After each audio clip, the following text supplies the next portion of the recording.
It was crazy. The going with the car was more dangerous than climbing with Nanga.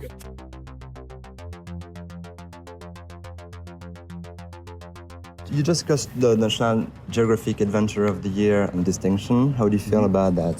Flattered. I don't think we climbed for the honors or for the medals. I feel quite intimidated by all these honors because I have a feeling that what we did is nothing extraordinary. Every day there are mountain rescue services or firemen or many services, and there are people risking their lives every day to save another person's life without any honors, orders, or even raising their pay. It feels pretty strange that this rescue mission we did on Nanga got so much worldwide recognition. I'm not really sure if we really deserve it. It's a kind of sign of modern times, especially that I had geolocalizer, the spot, which shows my GPS position so people could watch live. But again, I used this spot on various expeditions before, and there was only a small group of people following that. And then, one day, the number of people visiting the spot site multiplied by few zeros, I guess. I'm afraid this is the story that's gonna keep repeating itself. I'm not feeling comfortable judging other people's actions in the mountains, but obviously their acclimatization wasn't good enough. And they've chosen super lightweight style, which also comes with some dangers. And their expeditions was pretty extraordinary. They didn't have even base camp. This is the only 8,000 meter peak expedition I've heard of ever that didn't have a base camp. So they were lightweight. They have very minimum gear with them. But I also went for the summit push with minimum acclimatization, which resulted in the troubles.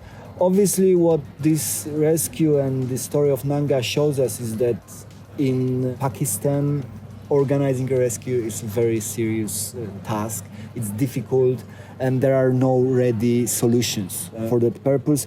Every time you have to go along the same very complicated road to send a helicopter, which means getting permit from the military because they own the helicopters. There is no civil rescue services in Pakistan. So these events in Nanga started again the discussion about how can we develop the safety standards of climbing in Pakistan. But on the other hand, it's also questionable if we should do that, because I'm personally fully aware that climbing in Pakistan is much more dangerous and the possibilities of performing a rescue are limited comparing to Nepal, for example. But I accept that, it's part of the game, and maybe this is something that makes climbing in Pakistan more serious, more challenging, but in the same time more exciting. Well, I have, I guess, still a long way to go to match those big names, but maybe I'm slowly getting there. Climbing was always my passion. I always wanted to be a high-altitude climber, working hard many years to accomplish that, and the quest is still on. But nowadays I feel that I'm just doing my own path and making my own goals. These heroes of my childhood were mostly Himalayan climbers. Especially the Polish climber of the 80s that were really strong. I mean, Jerzy Kukuczka, Wojtek Kurtyka, Ryszard Pawłowski or Krzysztof Bielecki. But also foreign climbers, those who were pioneers of alpine style in big mountains like Joe Tasker or Doug Scott, Chris Bonington or Reinhold Messner himself, and later on Jean-Christopher Lafayette or Jean Trollet. I think I could go on. Well, it's a tough question. I don't know really, considering that mountains in the Poland are pretty low. 2,500 meters is the highest peak. But still, you've been in Tatras. So you know the conditions there are pretty tough. They can be rough. And the weather is changing incredibly rapidly, much faster than in Alps. We used to say that in Tatras you can have 4 seasons in 1 hour. and it's true. So when you climb in Tatras, you learn very soon to climb in difficult conditions. You learn how to retreat from the wall. So climbing, especially in winter in Tatras, makes you a tough climber, I guess. Also, the Polish specialty in the big mountains is climbing in winter. And again, I think this comes from the specific of Tatras, where in summer we climb in rock climbing shoes and with short sleeve. Whether in winter it gets serious and we need crampons, ice axes, and all the warm clothes we can get. So always in Poland, the winter ascents of particular routes were so much more valued than the summer ones. We kind of moved that into big mountains. Well, I had a lot of conversations with foraging climbers, and some of them think about this winter climbing in Himalayas as a kind of artificial thing, yeah?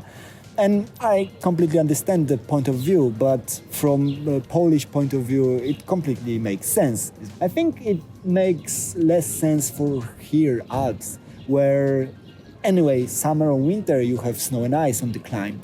It's just a little bit colder, and even nowadays, some of the routes are safer and better to be climbed in winter than in summer. Which is not necessarily the case in Tatras. In Tatras, it's always harder to climb a route in winter than in summer. After the Gashunbrunde, you turn around at the Langtang Lirung with the Felixberg, and didn't manage to do an Annapurna. That was your acclimatization training. What was the feedback? It was hard. I must admit, it was hard expedition. Also pretty frustrating because to turn back is not a new thing for me, and failure is the part of the game. But then I didn't even have a chance to try on Annapurna, and this is the phase I dreamed about for a long time. I already tried it once and I failed. So I was really focused and really hyped to try the Annapurna Northwest phase, and then we couldn't get past the acclimatization stage. So there's a lesson of being humble in it. I guess we will never stop getting these lessons from the mountains. The acclimatization goal we've chosen, which was Langtang Lirung, actually is a pretty serious mountain itself and could be a valuable expedition goal just on its own. And the difficulty was not an issue in our case. The big issue was that there was still a lot of snow after winter, much more than usually at that time of the year in Nepal. The first part of our route was gaining access to the ridge through the snowy couloirs, and those couloirs in snowy conditions were super dangerous. There were constant flow of avalanches on them. So at the beginning we had to wait a bit for the snow to settle. Then we gained the ridge in the wrong place, which cost us wasting of a good weather window and some delay on time. So when we finally got to the ridge in the right place, the weather deteriorated again. And there was this cyclone in Asia, which I believed influenced the weather also in the Langtang Lirung region, resulting in wind speed around 100-150 kilometers per hour on the summit. So after this period of strong winds, the weather settled a little bit. So we went for our summit push. That felt good. We went past all the technical difficulties of the route. We just had the snow ridge to get to the summit. But then again, it was terrible snowfall, and we were really worried that we will get cut off from our distance. That even though the snowfall was not that bad on the ridge itself, we knew that once we get to Camp 1, we're gonna have real trouble to get from Camp 1 to our base camp. And we said, okay, this is kind of a trap, and we're doing it for fun, and we don't want to get in any trouble. We don't want to get hurt. So we just resigned. It hurt a little bit less because we followed closely the weather reports from Annapurna, and we knew that there is a lot of snowfall and there is bad conditions on Annapurna itself. So probably, even if we went for Annapurna, we wouldn't have much chances to climb the face anyway. But still, I feel pity that we didn't have the chance to try it.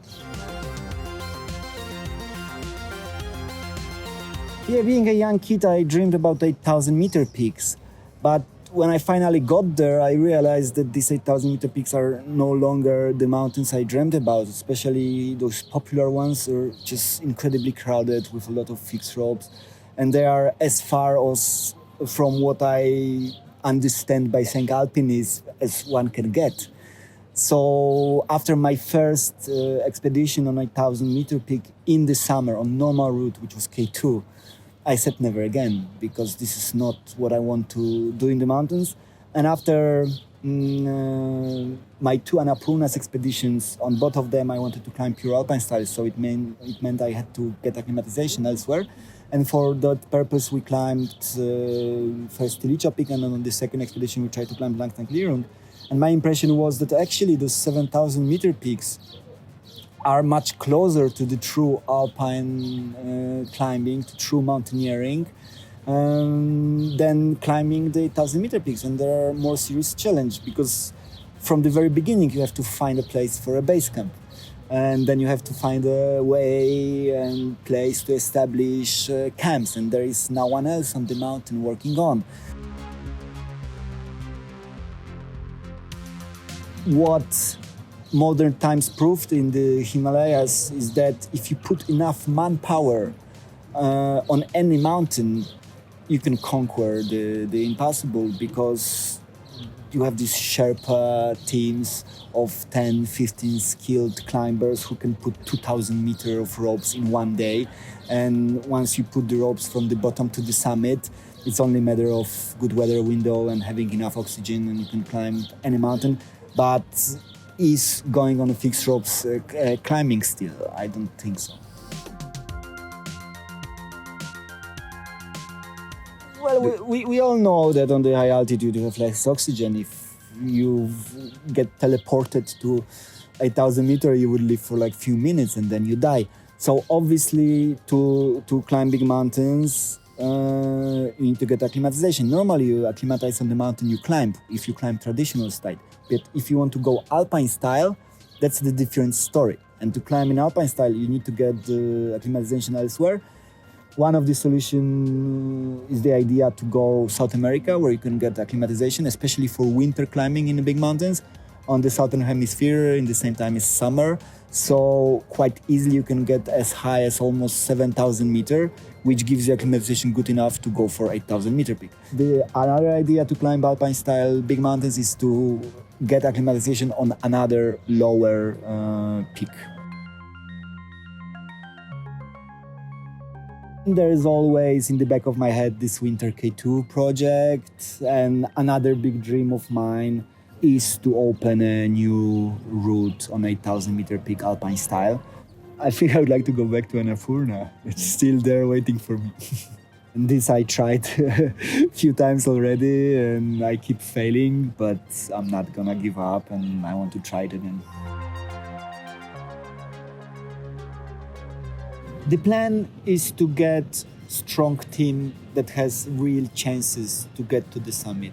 For me, whether it's within the Polish or international team is a secondary thing, but I can say that Denis is the person I can think of to go for the summit push together, obviously.